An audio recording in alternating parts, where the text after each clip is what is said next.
है, इसकी प्रेरणा आपको कहीं से मिली हो, या ऐसे ही सामान्य तौर से आपने इसके पीछे आपको बिल्कुल ज़िंदगी के लिखने की प्रेरणा कैसे मिली आपको? बेटे में जिंदगी उपन्यास नहीं है, ये मेरा संस्मरण है। सब कुछ लोग इसे मेरी आत्मकथा भी कहते हैं जी। सो ये कहना मतलब इसके बारे में कुछ बता नहीं सकता कि कहाँ से प्रेरणा मिली। आई थिंक इसको ऐसे ही कह सकता हूँ, जो मैंने किताब में भी लिखा है कि विकलांगता के साथ भारत के समाज में जीना बहुत मुश्किल काम है। यहाँ जितने भी लोग बैठे हैं श्रोता, उनमें से जितने लोग वास्तव में बात को सुन रहे हैं, समझ रहे हैं, वो सब उस बात से मेरे ख्याल से एग्री करेंगे कि हमारे समाज में विकलांगजन की जो स्थिति है, उनको जिस तरह का जीवन मिलता है, जिस तरह की समाज से सपोर्ट मिलती है, वो नाकाफी है। और विकलांगता के साथ जीवन बिताना और एक ऐसा मुकाम जीवन में हासिल करना जहाँ आप किसी हद तक मनुष्य का अनुभव कर सके कि हम भी मनुष्य ही हैं, वहाँ तक पहुँचना बहुत मुश्किल काम है, बहुत मुश्किल काम। आई थिंक इसी कारण से लोग भटक जाते हैं। किसी भी विकलांगजन के बारे में सोचते हुए, उसके बारे में बात करते हुए लोग भटक जाते हैं। उनका ध्यान हमेशा इस बात की तरफ जाता है कि ये व्यक्ति इतना सफल हुआ इतनी समस्याओं के बावजूद। लेकिन मैं ये कहना चाहता हूँ कि आप उसके अलावा भी देखिए, वो व्यक्ति सांस लेता है, खाना खाता है, उसको जॉब नहीं दे रही होती, किसी टाइम जॉब मिल जाती है, बॉस से झगड़ा हो जाता है, रेजिग्नेशन हो जाता है, प्रेमिका है, छूट जाता है संबंध, शादी हो जाती है, डिवोर्स हो जाता है। हर वो चीज़ जो किसी भी व्यक्ति के सामान्य जीवन में होती है, वो सब कुछ होता है, उसके बारे में भी बात होनी चाहिए। एक चीज़ मैं यहाँ पर जोड़ देना चाहता हूँ। मुझे लगता है कि हम दो चीज़ों को मिक्स करते हैं। हम मंच पर बैठकर भी उसे मिक्स कर रहे हैं, और शायद जो सामने श्रोता बैठे हैं वो जिस तरीके से इसको समझ पा रहे हैं, शायद उनके मन में भी वो मिश्रण हो रहा हो चीज़ों का। मुझे लगता है ये दो अलग अलग चीज़ें हैं। एक, समाज में विकलांगजन की स्थिति क्या है और उसको कैसे बेहतर किया जा सकता है, वो एक अलग मुद्दा है, ठीक है। और साहित्य में विकलांगजन के बारे में किस तरीके से पोर्ट्रेयल होता है, वो एक कम्प्लीटली डिफरेंट मुद्दा है। वास्तविक समाज के अंदर जिस तरीके से विकलांगजन का जीवन है, उसको सुधारने के लिए बहुत सारे प्रयास हो रहे हैं, तमाम लोग कर रहे हैं, हम भी अपने स्तर पर कोशिश कर रहे हैं। वो एक बिल्कुल अलग चीज़ है। जब हम साहित्य की बात करते हैं तो आई थिंक हमको इस चीज़ को बहुत क्लियरली सामने रखना चाहिए कि यहाँ पे हम साहित्य की बात कर रहे हैं, वास्तविकता की बात मैं नहीं कर रहा। मैं हो सकता है कहानी लिखूं जिसका किरदार शायद वास्तविक जीवन से आएगा, लेकिन आखिर को वो एक काल्पनिक किरदार बन जाता है। हो सकता है मेरे लिए वो किरदार वास्तविक हो, लेकिन मेरे पाठक के लिए नहीं हो। बिल्कुल। तो हम उस चीज़ को सामने लाना चाहते हैं। क्यों लाना चाहते हैं, मेरे ख्याल से ये बात समझना भी जरूरी है। बिल्कुल उसी कारण से, जिस कारण से वास्तविक समाज के अंदर हम विकलांगजन की, गरीब लोगों की, मजदूर लोगों की, किसी भी पिछड़े वर्ग की स्थिति को बेहतर बनाना चाहते हैं, जिस भी कारण से, वही कारण यहाँ भी लागू होता है साहित्य की फील्ड में। कारण साहित्य पढ़ने के बाद लोग संवेदनशील होते हैं। अभी हम यहाँ जो बात कर रहे हैं वो भी एक किस्म का श्रुति साहित्य ही है। लोग सुन रहे हैं तो शायद कोई बात सीख के जब लोग घर जाएंगे और शायद उसे अपने जीवन में उतारने की कोशिश करेंगे, तो शायद कहीं किसी का जीवन, किसी विकलांग व्यक्ति का जीवन थोड़ा सा बेहतर हो जाएगा। तो जब हम अपनी कहानियों के अंदर, उपन्यास के अंदर उस चीज़ को अनुभव करके लिख पाएंगे कि एक विकलांग व्यक्ति अपने सामान्य जीवन के अंदर किस तरीके से अनुभव करता है, तभी हम अपने पाठकों को ये समझा पाएंगे। देखिए, लोगों का ये मानना होता है कि जो लेखक होता है, जो कवि होता है, वो ज़्यादा संवेदनशील होता है बनिस्बत पाठक का। लेखक को शब्दों को संजोना आता है, पाठक को नहीं आता। इतना ही फर्क। मेरी समस्या यहाँ आके शुरू होती है कि जो लेखक प्रकृति के प्रति इतना संवेदनशील हो सकता है, जो लेखक प्रेम के प्रति संवेदनशील हो सकता है, जो तमाम किस्म के जो रस हैं उनके प्रति संवेदनशील हो सकता है, वो विकलांग जन के जीवन के प्रति संवेदनशील क्यों नहीं हो सकता? उसको क्यों नहीं हम जस का तस जैसी वास्तविकता है वैसा अपनी कहानियों में, अपने लेखन में, अपनी कविताओं में उतार यथार्थपरक तरीके से हम होना चाहिए। उनसे हमें स्टीरियोटाइप नहीं करना चाहिए कि उस प्रेरणा का कोई स्रोत है। मुझे खुशी होगी अगर कभी कोई काल्पनिक उपन्यास आए जिसमें कि एक विकलांग व्यक्ति है जो कि मर्डरर है। सकारात्मक है वो।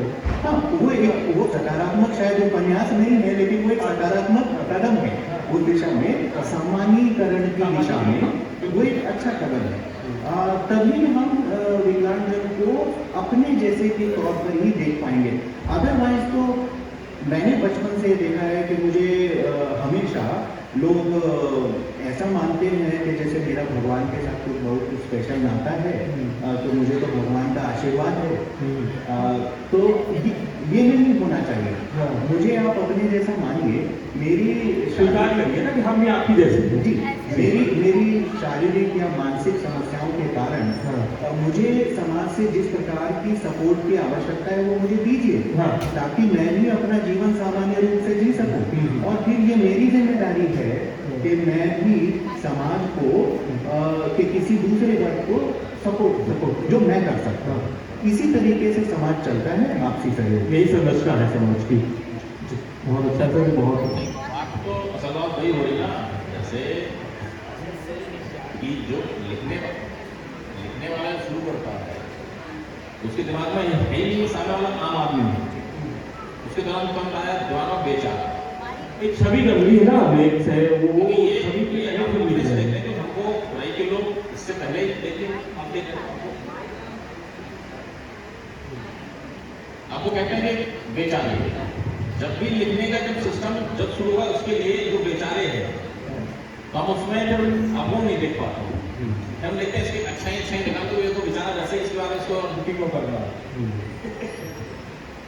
आप कुछ कहना चाहते हैं? मैं एक बात यहाँ पर जोड़ दूँ जल्दी से कि जब हम बेहतरी की बात करते हैं तो बेहतरी का क्या मतलब है? मैं अगर वहाँ बैठा होता सामने, मैं यहाँ से देख नहीं पा रहा हूँ कि इस मंच पर आने के लिए रैंप है या नहीं, शायद है शायद नहीं।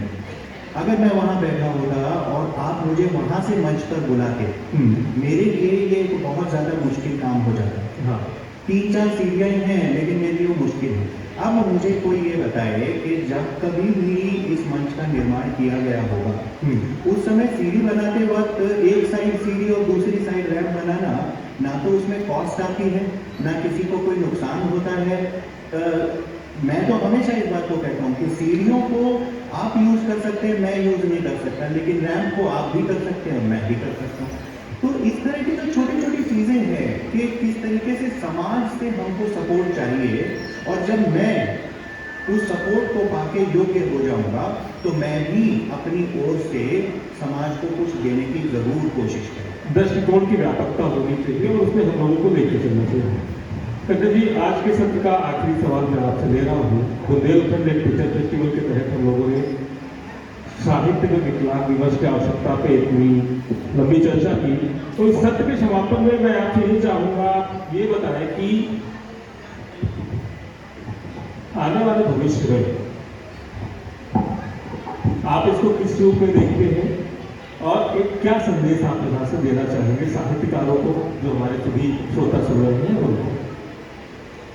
मैं देखती हूँ ये बात बहुत बात की बात है। मैं चाहती क्या हूँ, बिल्कुल मैं चाहती हूँ कि हर तरह की विकलांगता पर लिखा जाए, उनकी मानसिकता को सोच करके लिखा जाए, उनके मनोविज्ञान, मानसिकता का मतलब मनोविज्ञान को सोचा जाए।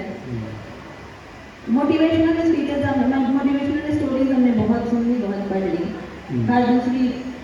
हर दूसरा चैनल मोटिवेशनल स्टोरीज का है, जिसमें हम और कुमायूं और रोहित एक साथ मिल जाए। 2, 4, 10 पकड़ है वही उनको मिल रहे हैं, लेकिन हर व्यक्ति, हर विकलांग इस स्थिति में नहीं है।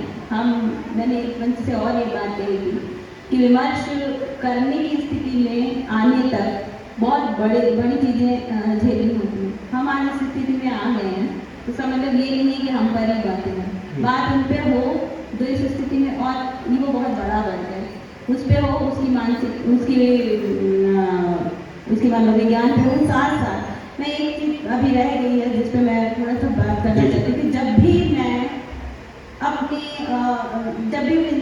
विकलांगता पे बात लिखती हूँ, जो कुछ भी जिन समस्याओं पर अपने उसके माध्यम से, तो कहा जाता है कि उनकी बात ना करें, वो मानसिक रूप से विकलांग है।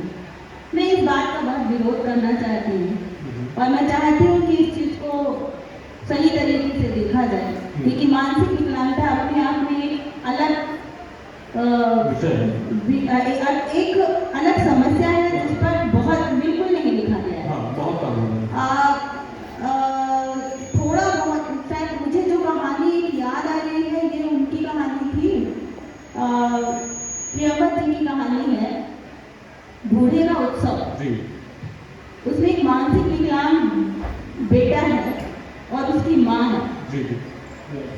उन्होंने जो कहानी लिखी है, खैर बहुत विवादित कहानी है और उसमें बहुत सारी चर्चाएं हुई हैं, अच्छी हुई हैं या बुरी हुई हैं, लेकिन अभी जैसा कि विवेक इन्होंने कहा, ललित ने कहा कि चलो ठीक है, निगेटिविटी ही सही शुरू हो, तो उस तरह की बात चलो वो लोगों को समझ में आई, नहीं समझ में आई, कुछ लोगों ने उसकी प्रशंसा की और कुछ लोगों ने उसकी नहीं की, निंदा की, लेकिन वो ऐसी कहानी आई, एक विकलांग पुत्र के बाद एक माँ बाप की मानसिकता क्या हो जाती है, उनका मनोविज्ञान क्या हो जाता है, वो कितनी, इन सारी बातों पे अगर लिखा जाता है तो इसी तरह की चीज़ें होती, लेकिन लिखा जाए।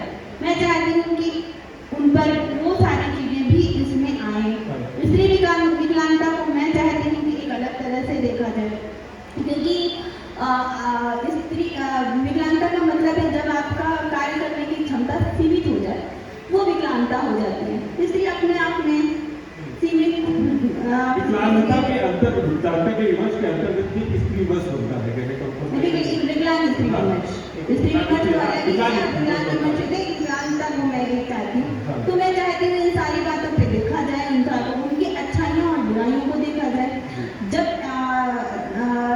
दलित या फिर स्त्री विमर्श की जरूरत इसके लिए पड़ी कि जब किसी को कमतर देखा जाता है तो वो ऑटोमेटिकली उसके में कुछ ग्रंथियां पनप जाती हैं, वो स्त्री हो, अल्पसंख्यक हो या फिर दलित हो, और इसी तरह विकलांग है, उसमें कुछ ग्रंथियां पनप जाएंगी। कोई ऐसा हो नहीं सकता। आप जो कहते हैं, ये कहा जाता है कि वो कजहे जो होते हैं, विकलांग जो होते हैं, उनकी जिनमें कमी होती है, वो कजहे होते हैं, वो दिमाग से भी वैसे होते हैं। क्यों होते हैं, इसका कारण उसका कारण समझा जाए कि क्यों है, धृतराष्ट्र क्यों ऐसे हैं, शकुनी क्यों ऐसा है, इसके बारे में सोचा जाए कि जैसे हम लोग बात करें इसके बारे में पौराणिक पात्र की जब बात करें, हाँ, तो कहीं ना कहीं धृतराष्ट्र को हम इस पे हाँ, वो मनोविज्ञान जो है वो बहुत डिटेल में समझने की जरूरत है, या फिर ऐसे ये तो एक बात कह दिया, इस तरह के जो भी लोग जिनके साथ कुछ कमियां हैं, आपको अगर वो दिखता है कि वो अरे यार है तो उसके साथ है तो दिक्कत विकलांग, उसके साथ पैर तो यार है उसके साथ, लेकिन है आदमी बड़ा कमीना, मतलब एक अवधारणा जो कुछ भी है, इस चीज को देखना क्यों है, वो कारण है कि उसको जो समाज से मिल रहा है ना, वो उसमें एक ग्रंथि बना रहा है, रिफ्लेक्ट हो रहा है, वैसे रिफ्लेक्ट क्या हो रहा है, ग्रंथि बना रहा है। जो भी व्यक्ति कमतर आता जाएगा उसके अंदर ग्रंथि होगी, और उसके अंदर सबसे जो छोटा जीव होता है, वो बिच्छी जो होती है वो बहुत छोटी होती है, लेकिन वो तड़ाक से डंक मारती है, इसलिए नहीं क्योंकि उसको बस लगता है कि ये जो आ रहा है वो हम पे प्रहार करने आ रहा है। तो उन मनोविज्ञान को देख के, उस पर विचार करके, उस पर लिखा जाए, तो मेरे ख्याल से जिस बात पे बात हो रही है वो तो हम लेना चाहते हैं, क्योंकि बात कई बार गंभीर चर्चा में से थोड़ा सा भी हल्का फुल्की बात ही होता है। अभी एक फिल्म आई थी, कोई वो नाम शायद बोनस, क्योंकि फिल्म बहुत कम देखते हैं, वो चलते प्रतीक से उसकी बाल की समस्या भी विकलांग के बाला, तो वो भी देखा है विकलांग विमर्श की मतलब फिल्म है, लेकिन हम लोग क्या करते हैं कि विकलांग से वजह से लड़ लेना, जिसके बाल नहीं है वही विकलांग, जो मोटा है वही विकलांग, जिसकी पाचन क्षमता खराब है वही विकलांग, जो आंखों से कम देख पा रहा है, चश्मा लगा अनगिनत हो जाती है सर, मैं तो हम आर्थिक विकलांगता में ले लेते हर हैं। व्यक्ति देखा है तो विकलांग है।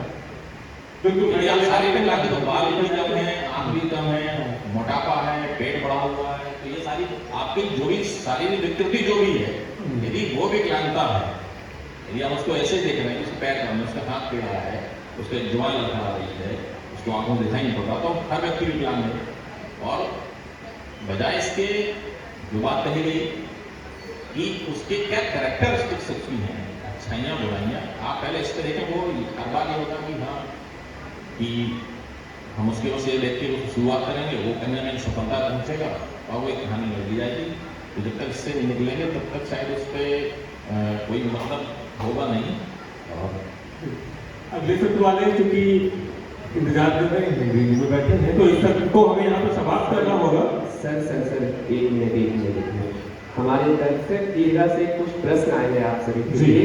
मैं पूछना चाहता हूँ कि पहले सत्र में जो हमारे आदरणीय वक्ताओं थे, उन्होंने कहा कि किन्नर होना यानी प्रकृति का जन्म, इस बारे में आप सभी का क्या सोचना है? और दूसरा प्रश्न है कि लोग कहते हैं ईश्वर हमसे कुछ छीनता है तो हमें कुछ प्रदान भी करता है, तो क्या इसका कोई आधार आपके हिसाब से है?